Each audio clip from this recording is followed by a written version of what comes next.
ఖజానా జ్యువెలరీ దోపిడీ కేసుని పోలీసులు ఛేదించారు. నిందితులు మొత్తం 7గురు బీహార్కి చెందిన వారిగా గుర్తించామన్నారు మాదాపూర్ జోన్ డీసీపీ వినీత్. 7గురిలో 2ని అరెస్ట్ చేసినట్టు తెలిపారు. నిందితుల నుంచి 900 గ్రాముల వెండిని స్వాధీనం చేసుకున్నట్టు చెప్పారు.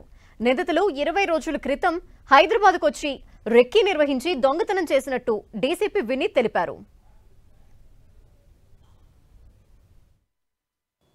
వీళ్ళందరూ 20 డేస్ ముందు ఈ ఆశిష్ అని ఎవరిని మనం అరెస్ట్ చేసామో అతనికి ఇంటికి వస్తారు. వచ్చేసి ఒక 10 to 12 డేస్ ఇక్కడ రికీ చేసుకుంటారు. చేసుకొని ఈ అరెస్ట్ చేసిన దీపక్ అని అండ్ ఆశిష్ వీళ్ళిద్దరు కూడా బైక్లు వాళ్ళ పేరు మీద తీసుకుని వీళ్ళకి ఇస్తారు.